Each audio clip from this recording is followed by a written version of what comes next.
En esta sesión vamos a hacer referencia a una cuestión muy importante que tiene que ver con el capítulo 6 de la tercera parte y última parte de la novela Doña Bárbara de Rómulo Gallegos.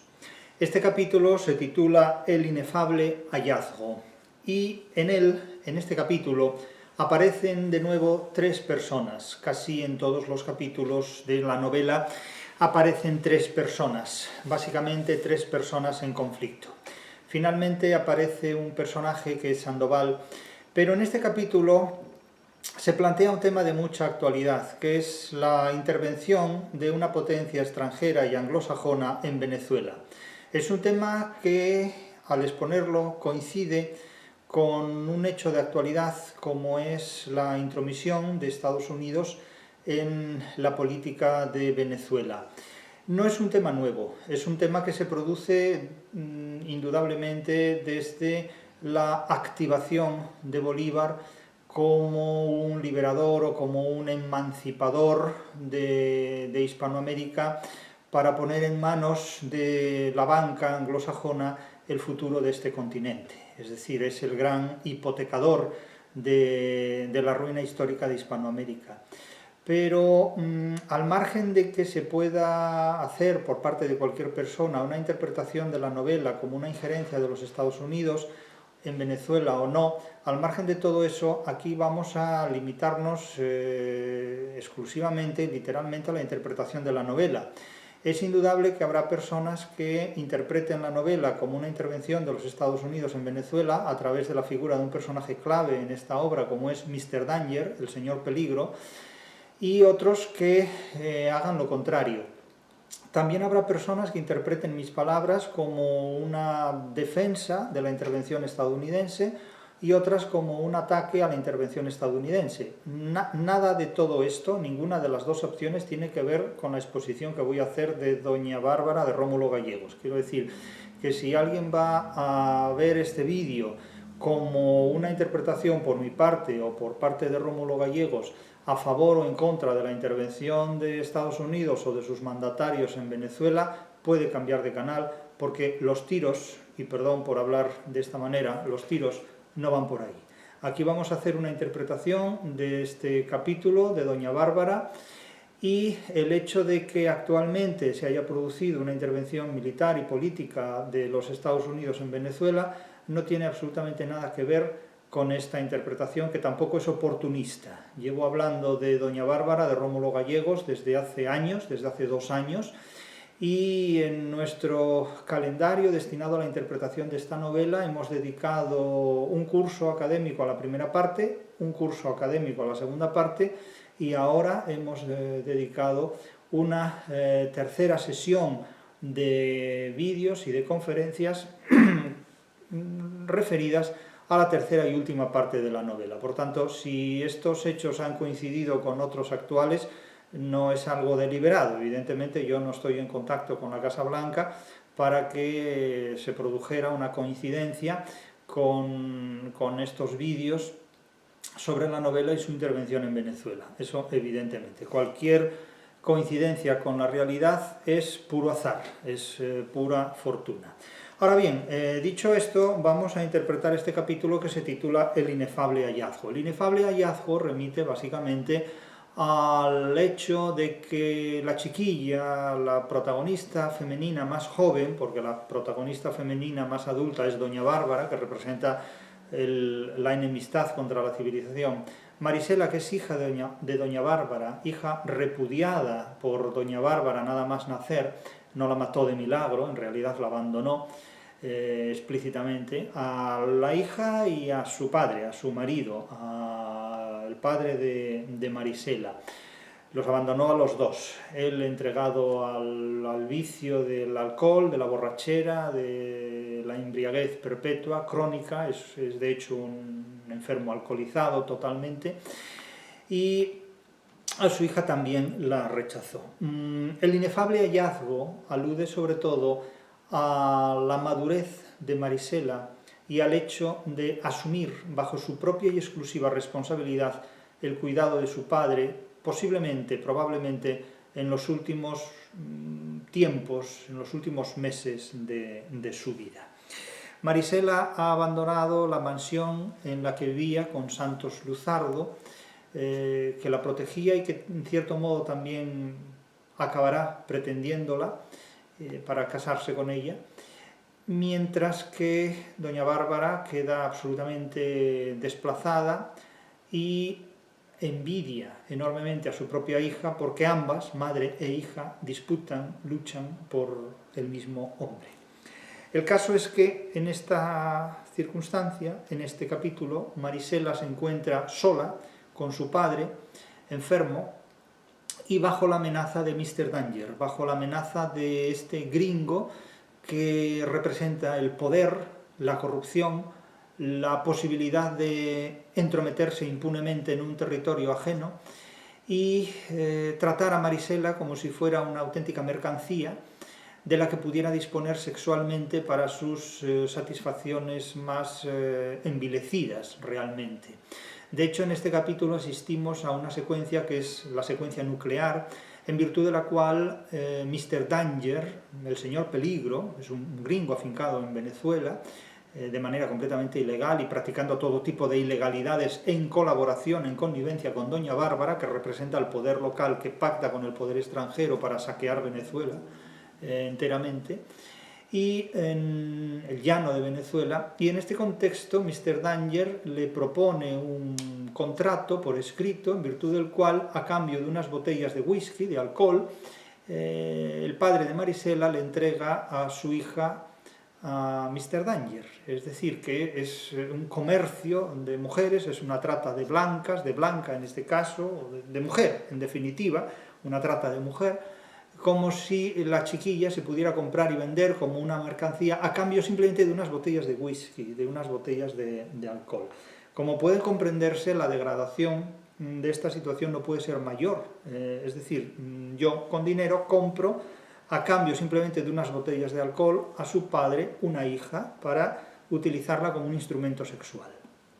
No se puede ser más bárbaro, entre otras muchas cosas. Esto es lo que presenta este capítulo, entre otros núcleos importantes. Pero Marisela, cuando huye de la casa de Santos Luzardo, se encuentra con que ha de enfrentarse de nuevo a la barbarie, a la vida incívica, y esto ya le cuesta más trabajo. Y ella piensa, bien sabía yo que él, Luzardo, no vendría a buscarme ni se ocuparía más de mí. Ahora sí es verdad que aquello no fue sino un sueño. Nos hace pensar esto en el episodio de la vida de sueño en el que Segismundo, después de haber sido despertado y sacado de esa mazmorra e investido rey durante un tiempo, se le pone a prueba como rey, ese momento termina de nuevo cuando Segismundo vuelve a ser encarcelado y encadenado en la torre por su propio padre, con la colaboración de Clotaldo, su asistente, y considera que aquellos tiempos en los que él era tratado como un rey habían sido solamente un sueño. Marisela, de alguna forma, cuando vuelve aquí a esta finca abandonada,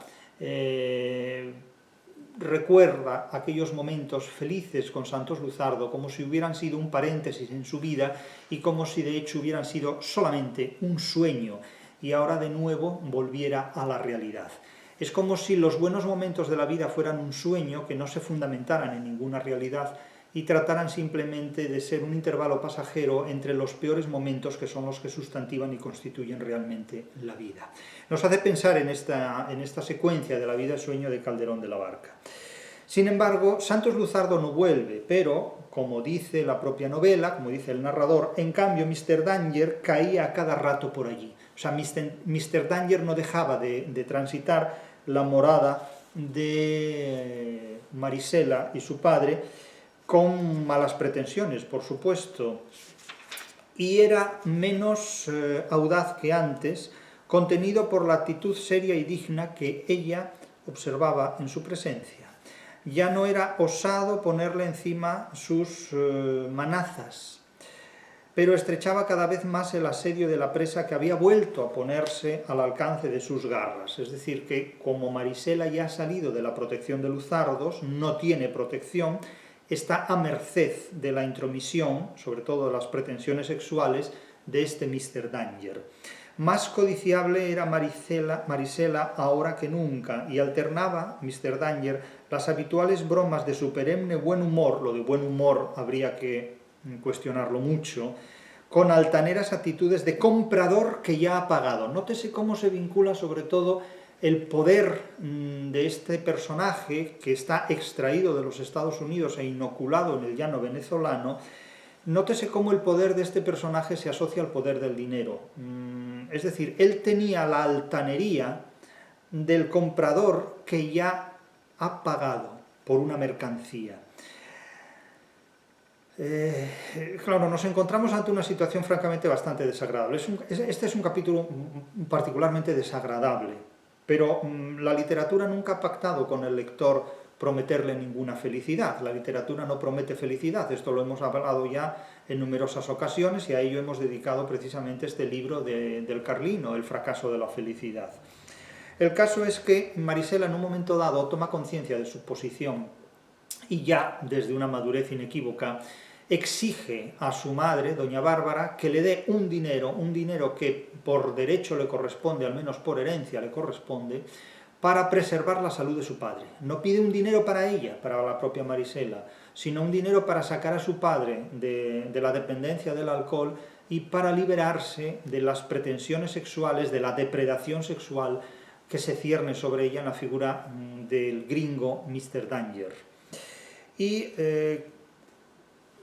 busca la mediación de este Juan Primito, que es un mensajero, y le manda un recado pidiéndole dinero a su propia madre, a doña Bárbara. Doña Bárbara accede porque es una manera de quitarse de en medio a la mujer que se opone, que se interpone entre doña Bárbara y el hombre pretendido por doña Bárbara, que es Santos Luzardo. Entonces una manera de quitarse de en medio a Marisela también es comprándola con dinero, es decir, le da un dinero, una miseria por cierto, para quitarse de en medio a la Marisela. Toma, llévale esto, le dice Marisela a Juan Primito, que ahí van 15... esto es lo que le dice doña Bárbara a Juan Primito. Toma, llévale esto, que ahí van 15 morocotas, que son 15 monedas de oro, de genealogía española, por cierto.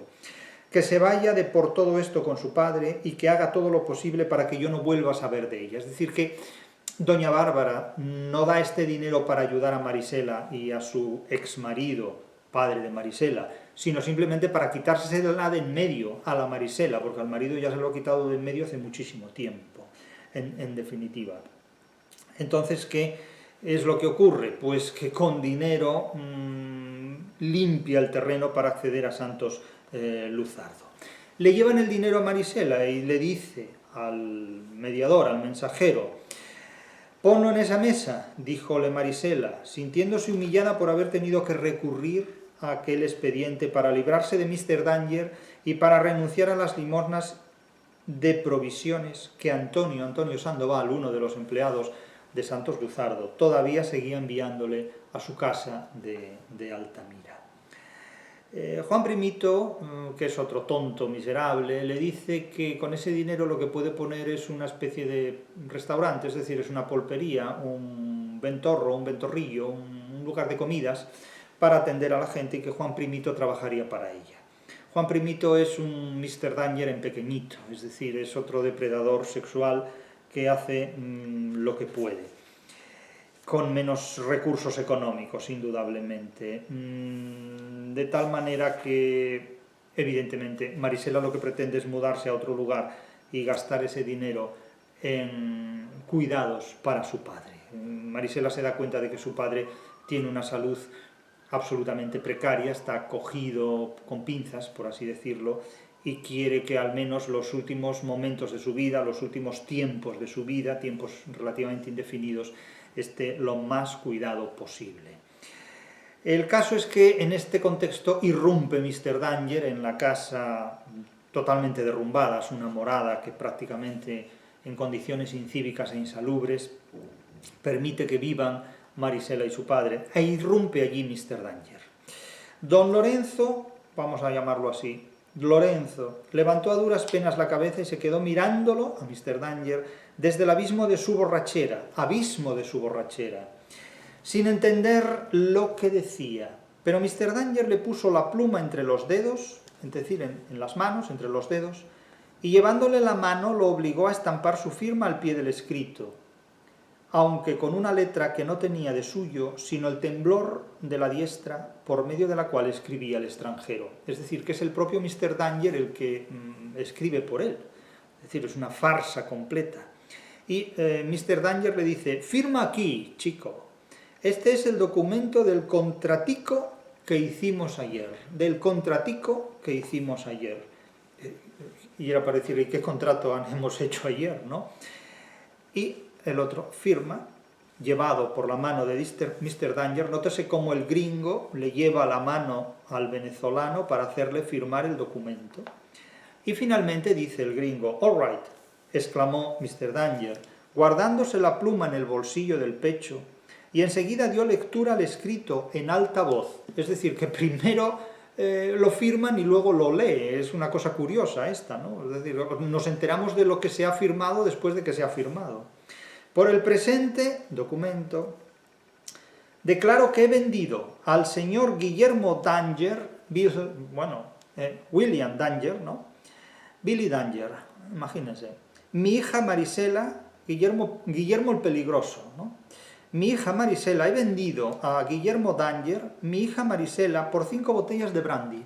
Este es el contrato que le ha hecho firmar.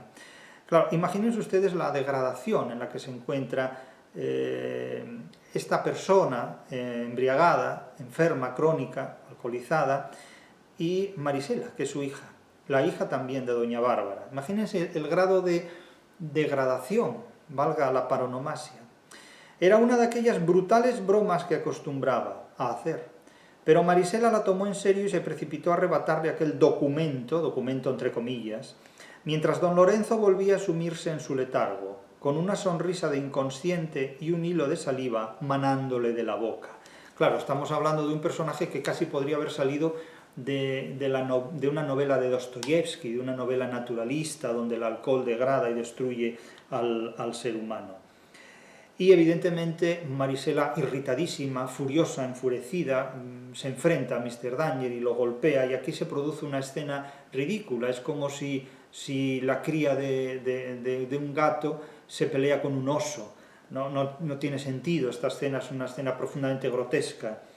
Pero sus fuerzas, las fuerzas de Marisela, no eran suficientes para mover aquella mole sólidamente plantada en el suelo, y esto acabó de enfurecerla, embelleciéndola aún más. Diríamos que desde la perspectiva del gringo ve a Marisela como una felina. De hecho, el gringo la llama con frecuencia una cunaguara, que es una especie de felino silvestre, y con los que convive en cierta manera el propio Mr. Danger, y trata de relacionarse con Marisela como si fuera también una cunaguara, es decir, esta animalización felina de la pobre criatura, ¿no? Y descargó una lluvia de golpes sobre el sonoro pecho atlético de Mr. Danger, sin que éste interrumpiera sus carcajadas ni cambiara de actitud.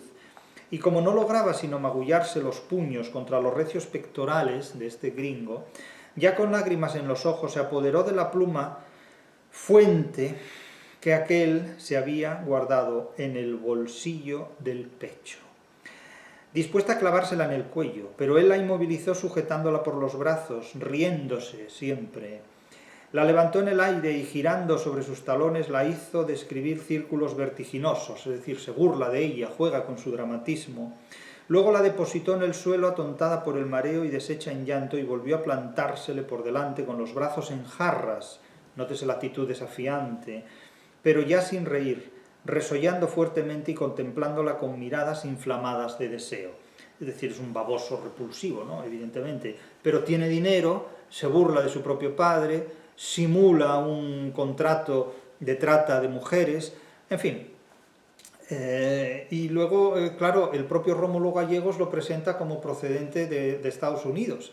Es decir, Mr. Danger no viene de Segovia, no viene de Almendralejo, no viene de Trujillo, no viene de Extremadura, no viene de Andalucía, no viene de Gijón, ¿no? Viene de Estados Unidos. Y no viene de Estados Unidos por casualidad. Es decir, es una elección que Rómulo Gallegos ha hecho con un valor literaria y semánticamente muy explícito. Es decir, no viene tampoco de Bolivia ni viene de Buenos Aires, viene de Estados Unidos. ni viene de Lisboa, ni viene de, no sé, de Berlín, viene de Estados Unidos, y viene de allí por algo, viene de allí por algo.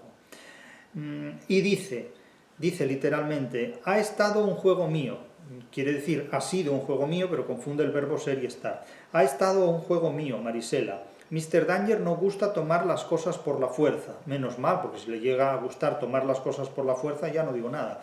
Pero tú ya sabes que Mr. Danger te quiere para él. Pues hay amores que matan, indudablemente. En este sentido está claro que hay amores, lo de amores aquí entre comillas, porque aquí de amor no hay nada, hay amores que matan. Marisela, evidentemente, cuando Mr. Danger se va, trata dramáticamente de consolar a su padre que ha perdido la consciencia completamente porque el alcohol ha provocado unos efectos absolutamente desoladores, destructivos de su salud. Ya digo, es un personaje, podríamos decir, dostoyevskiano, es un personaje destruido por el vicio. La literatura de la segunda mitad del siglo XIX presenta sobre todo a las clases bajas como víctimas de la degeneración a través del consumo de droga, de alcohol, de los estupefacientes a la altura de la época. Más tarde vendrá el opio, y es algo que no se da, por ejemplo, en la literatura del siglo de oro. Es decir, Sancho Panza no es un personaje que aparezca jamás ebrio en ni una sola página del Quijote. Cervantes tiene un profundo respeto hacia los personajes y a los seres humanos de condición humilde.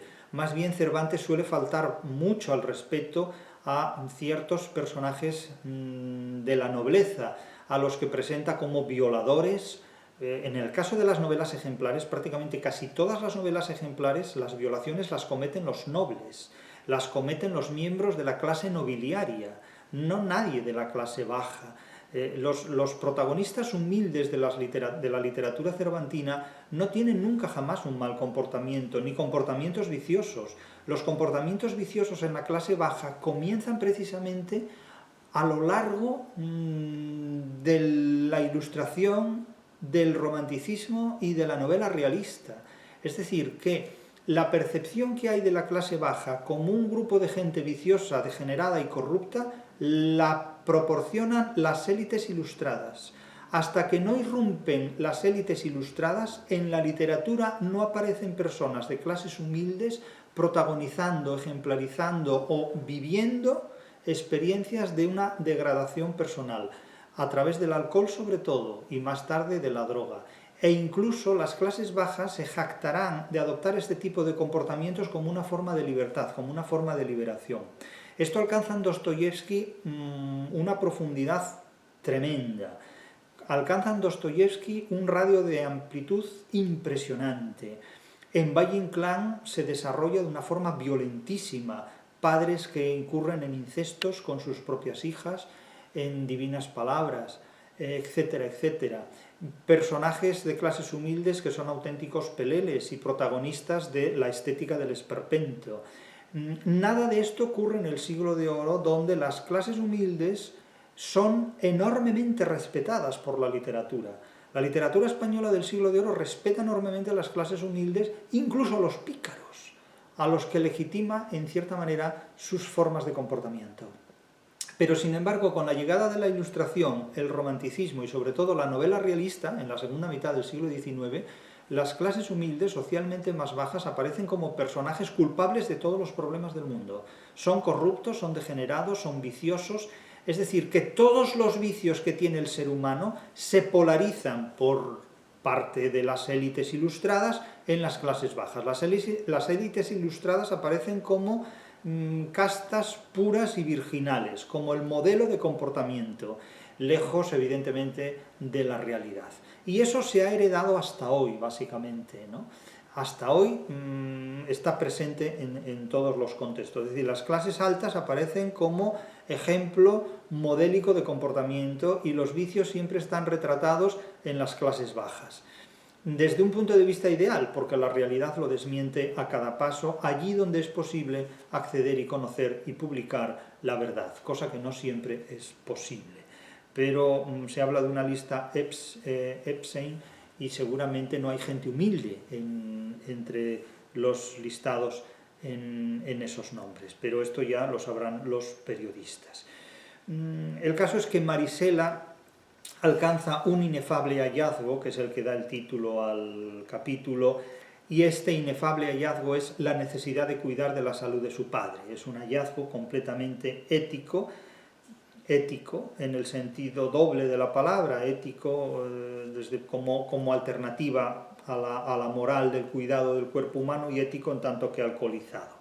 Y le dice a su padre: todo ha sido un juego de Mr. Danger, no te preocupes, no le des importancia. Por eso se lo dice a sí misma, porque su padre no está en condiciones de entender absolutamente nada. Pero nótese la ternura del dramatismo de la escena. Marisela, pasándole la mano por la frente cubierta de un sudor pegajoso a su padre y acariciándole suavemente los cabellos mientras le mecía la hamaca, estuvo sentada en el suelo junto a él hasta que lo vio profundamente dormido. Casi parecen los cuidados de Sancho Panza a Don Quijote en un momento dado. Luego le secó la saliva espumosa que le emanaba de la boca y lo besó en la frente, y al hacer esto sintió que una nueva transformación se había operado en su alma.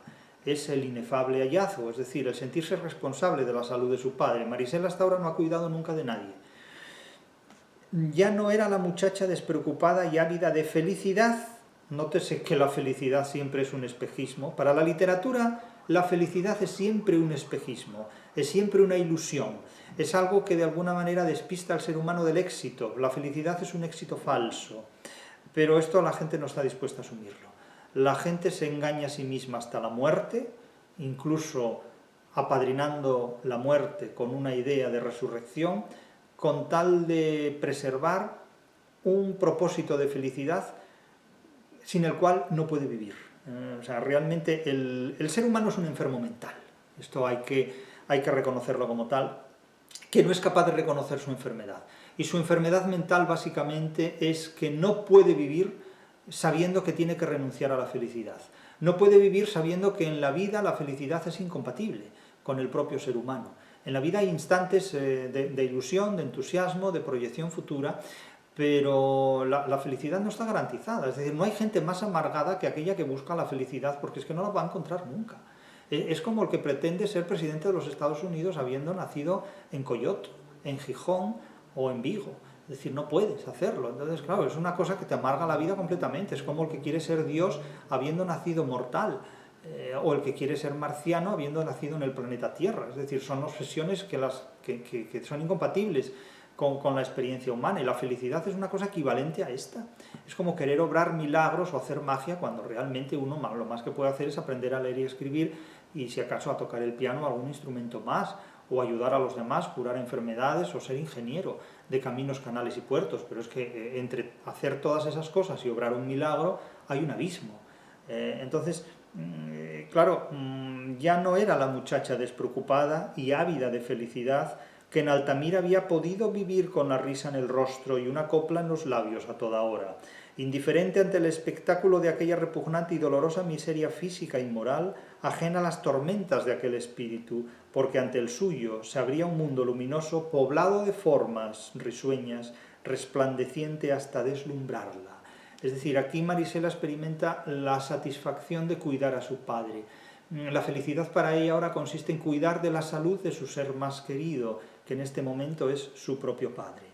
En este mundo que era su propio corazón ilusionado, fue Santos quien se lo mostró y solo él lo llenaba. Santos Luzardo piensa en el hombre que la ha enamorado sin proponérselo, es decir, ella está enamorada de Santos Luzardo, lo quiere vivamente.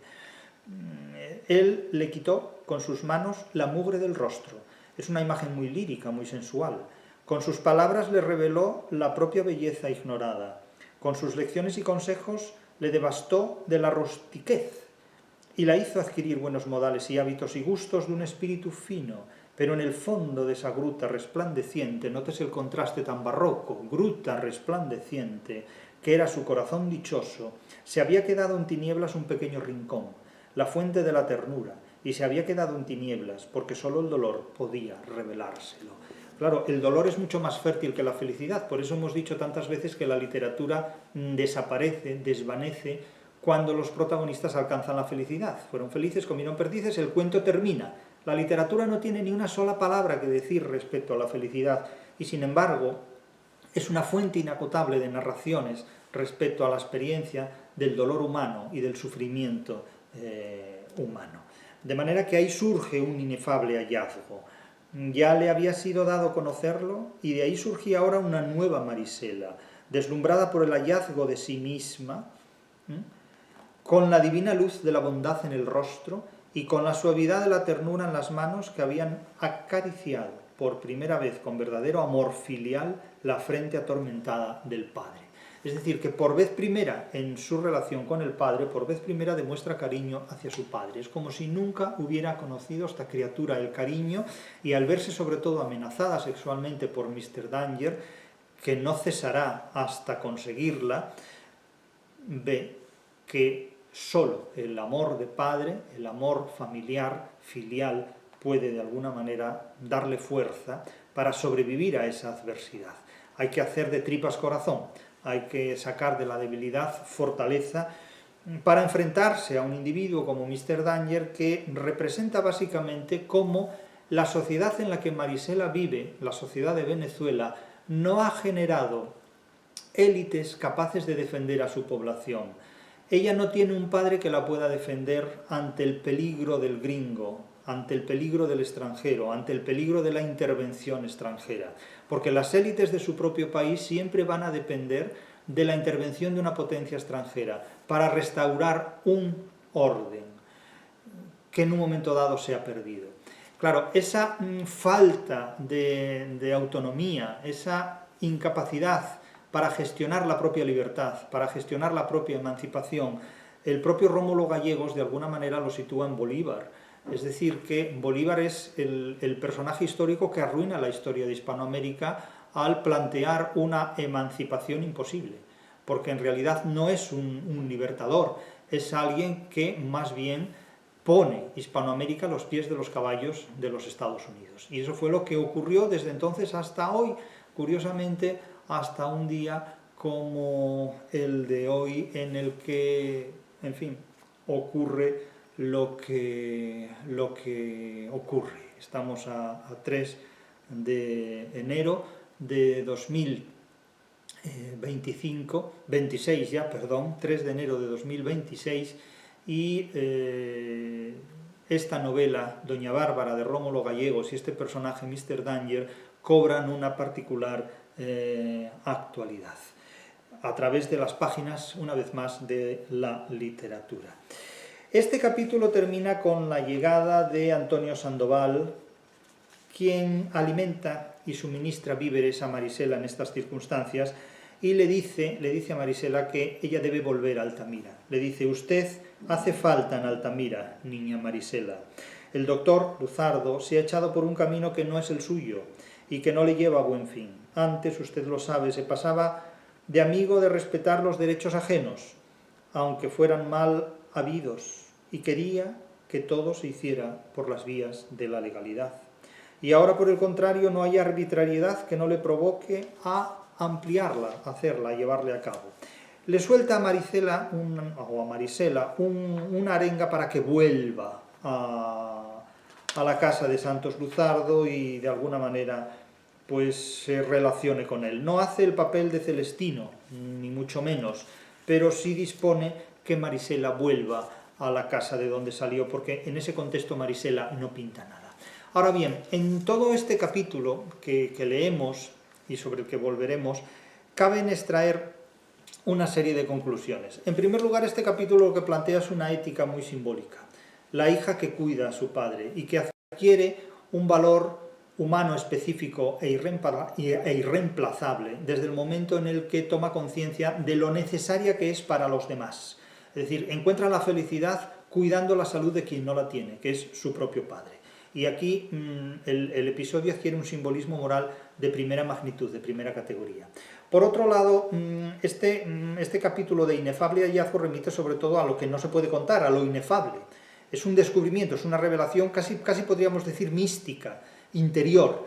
Es decir, Marisela siente la necesidad de cuidar a su padre. No puede vivir sin cuidar de su padre, y eso que viven en la ruina, y eso es lo que le lleva a pedir un dinero a doña Bárbara. Hasta ahora Marisela pues ha tenido cuidados estéticos y educativos, una formación que le ha permitido hablar mejor, cuidar su lenguaje, asearse, cosa que antes no hacía porque vivía descalza, silvestrada. Ha tenido también una educación sentimental, porque se ha enamorado de Santos Luzardo, es decir, el amor también hace que los seres humanos sean mejores, cuando se enamoran de personas valiosas, no cuando se enamoran de miserables que las conducen al fracaso, en definitiva, o de don Juanes, en suma. Y por supuesto ha tenido, digamos, la posibilidad de superar esa vida animal en la que se encontraba en la finca del Palmar, a la que ahora ha vuelto. Pero desde luego ella ha asumido que la experiencia del dolor ajeno se puede resolver a veces con la intervención propia, y no va a dejar que su padre sufra abandonado, sufra aislado y se muera como un animal, no diríamos como un perro, porque hoy día hay perros que viven mucho mejor que seres humanos que viven en las calles o debajo de puentes, ¿no? En definitiva. Pero la experiencia del dolor ajeno como dolor propio que hay que resolver, que hay que subsanar, es algo que asume en este capítulo. El descubrimiento de que tiene un padre enfermo y borracho al que hay que cuidar y atender es ese inefable hallazgo. Pero luego, por otro lado, Santos Luzardo ha llegado hasta donde ha llegado. Claro, no es cierto que el amor pueda resolver todos los problemas. El amor resuelve muchos problemas, pero hay problemas que el amor no causa y tampoco resuelve, ¿no? El dicho latino en virtud del cual el amor todo lo puede, todo lo vence, todo lo supera, no, el amor tiene también sus limitaciones, ¿no? Hay problemas que el amor no puede resolver. Hay problemas que el amor no puede resolver y a veces algunos de estos problemas son también psicológicos. El amor llega hasta donde llega, pero hay problemas que el amor, por desgracia, ojalá el amor pudiera resolver todos los problemas. Y resuelve muchos, ciertamente, pero no todos. Es cierto que Santos Luzardo ha educado a Marisela, ha despertado su conciencia adulta, le ha permitido superar su neotenia silvestre, salvaje, vivir como una animalita, ha educado sus gustos, ha desarrollado su formación en muchísimos aspectos, pero evidentemente hay algo que no puede hacer por Marisela: cuidar al padre de Marisela como si Santos Luzardo fuera el hijo del padre de Marisela. Eso es un cuidado específicamente suyo, el de la propia Marisela. Y todos estos valores de civilización que han sido, digamos, estimulados y cuidados por Santos Luzardo llegan hasta donde han llegado, y aquí Marisela debe demostrar que ella ya es una mujer adulta. Por lo tanto, el papel de Luzardo ha sido absolutamente clave, pero no termina ahí, lo continúa Marisela. El caso de Mr. Danger es el más notado de este episodio. Ya digo, impone un contrato de compraventa de un ser humano ridículo para su satisfacción sexual. Es la caricatura peligrosa del poder económico sin límites. Es decir, todo lo somete al imperativo del comercio. Usted firma este contrato y yo le compro a su hija por media docena de botellas de whisky, una cosa así. Es decir, es la figura de la apropiación absoluta, pero tan absoluta como indebida. Es la injusticia. No importa que ese contrato sea falso, eso es lo de menos. La ficción no es ni verdadera ni falsa. El contrato es falso dentro de la ficción, pero es que es una ofensa. No se puede representar eso ni siquiera en una obra de teatro, porque es una ficción que ofende la dignidad humana. Y que retrata a quien la protagoniza como una peligrosa caricatura del poder más abusivo del dinero y del mercado. Es la mercantilización de un ser humano. Eso es un disparate impresionante. Evidentemente, Marisela se resiste a todo eso y él la trata como se trata a un felino salvaje, a una de las cunaguaras que tiene, esos felinos salvajes a los que se divierte acariciando y disfrutando sádicamente de cómo el felino asustado le araña el cuerpo y siente placer en los arañazos que le da el felino. Es una cosa repulsiva. Por otro lado, Marisela exige a doña Bárbara un dinero dentro de los límites legales, legítimos, y doña Bárbara se lo da comprando de este modo el puente de plata, el puente de oro diríamos, a través del cual su hija huye, y de esta manera a la propia doña Bárbara le queda la autopista libre para ofrecerse en matrimonio como pareja, como mujer seductora a Santos Luzardo, con quien por otro lado no ha tenido ningún éxito. Por eso cuando se dice que es que doña Bárbara seduce a los hombres, bueno, vamos a ver, ¿a cuántos hombres seduce doña Bárbara? puede seducir a todos los que quiera, pero es que no seduce ni a uno solo que valga la pena. Entonces, ¿cuál es el mérito de esa seducción si en realidad los únicos hombres a los que seduce son tontos del culo? Así de simple. O sea, ¿qué valor tiene seducir a un tío que no vale nada? Que no vale para nada ni para nadie. Eso no acredita ningún tipo de seducción. La seducción que vale consiste básicamente en seducir a una persona valiosa, sea por su atractivo físico, por su inteligencia o por algo que tenga valor, pero no por algo que no tenga ningún valor. En realidad eso es un timo, en definitiva, es una bobada. Es decir, doña Bárbara en realidad seduce a bobos y está ahora con este Albino Paiva aquí, que es un tipo que no vale 3 pimientos juntos. Claro, entonces, ¿dónde está la seducción? Es realmente... Doña Bárbara tiene mucho dinero, pero es que el amor no se compra con dinero. El amor no se compra, ya para empezar, no es un producto mercantil, es como la felicidad. Y alguien dice, no, es que se compra ya hecho. Bueno, pues diviértete diciendo chorradas, eso es tu problema.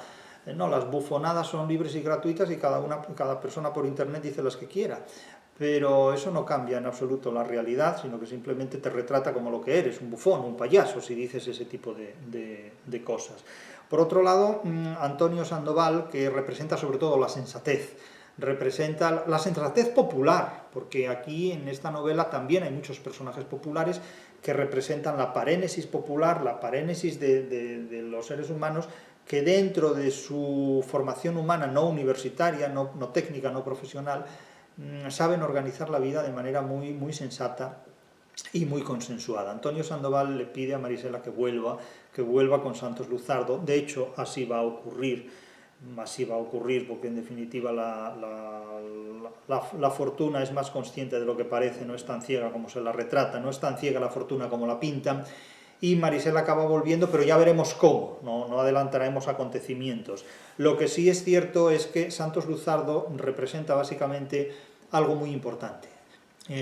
Santos Luzardo representa la civilización, pero que en un momento dado, debido a la interacción con la barbarie, puede convertirse en una forma corrupta de justicia, puede convertirse en una forma corrupta de justicia y de venganza.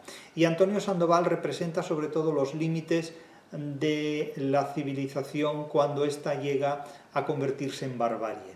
Hay un concepto muy importante que puso en marcha la Ilustración, y ese concepto es un concepto en el que hoy vivimos, que es la barbarie ilustrada. La Ilustración, que tanto se jacta a sí misma de presentarse como la mayoría de edad de la evolución humana, como el racionalismo, y la gente que habla de la Ilustración dice que la Ilustración representó la mayoría de edad, parafraseando a Kant, del ser humano, la independencia del conocimiento, la sabiduría, el racionalismo. Era para decirle a toda esa gente, oigan, ustedes han leído el Quijote, ustedes han leído la obra de Quevedo, ustedes han leído la poesía de Góngora, ustedes han leído a Garcilaso, ustedes han leído a Séneca, ustedes han leído a Plutarco, ustedes han leído a Aristóteles. ¿Y qué pasa? Que toda esta gente que acabo de nombrar nacieron en la Ilustración, nacieron en el siglo XVIII. Cuando la Ilustración se proclama consciente de sí misma y usuaria de la razón lleva ya milenios expresándose, en boca de Cervantes, incluso de Shakespeare también, y de muchos autores anteriores al siglo XVIII.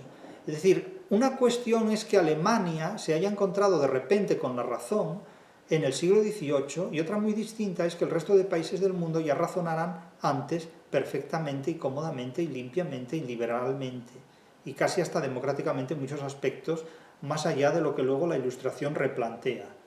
Entonces a mí me sorprende mucho que haya gente que cuando habla de la Ilustración se le llena la boca de no se sabe qué, cuando todo eso ya existía milenios antes de que en el siglo de 1700 pues una serie de individuos decidieran hacer un uso exclusivo e insólito de una razón que ya era colectiva, compartida y milenaria mucho antes que ellos. Es una cosa curiosa, esto es una neotenia intelectual por parte de la gente que habla de la Ilustración sin saber de qué coño habla, ¿no? Pero allá cada cual. La sombra de Kant no es que sea muy alargada, es que es muy oscura. Ese es el problema de la Ilustración, que no tiene una sombra alargada, es bastante corta, pero es muy oscura, sobre todo para casarse con la mente igualmente oscura de quienes creen en ella realmente. La clave interpretativa final de este capítulo es muy clara. El nacimiento, el renacimiento de una chiquilla que se convierte en mujer porque madura cuando asume sus propias responsabilidades. Y la primera de ellas es la de cuidar a los seres queridos. Marisela demuestra que alcanza una satisfacción personal, una felicidad personal, cuidando de la salud de su padre, que no la tiene. Porque ella es la única persona a la que su padre tiene cerca. Más cerca todavía incluso que Santos Luzardo. Y de hecho Marisela renuncia incluso a su propia salud en favor de la de su padre, que está mucho más deteriorada, casi es una salud realmente terminal en ese punto. Ahora, ¿qué hacemos con Mr. Danger? Claro, fíjense ustedes que alguna persona me ha preguntado si se puede comparar a Mr. Danger con Donald Trump.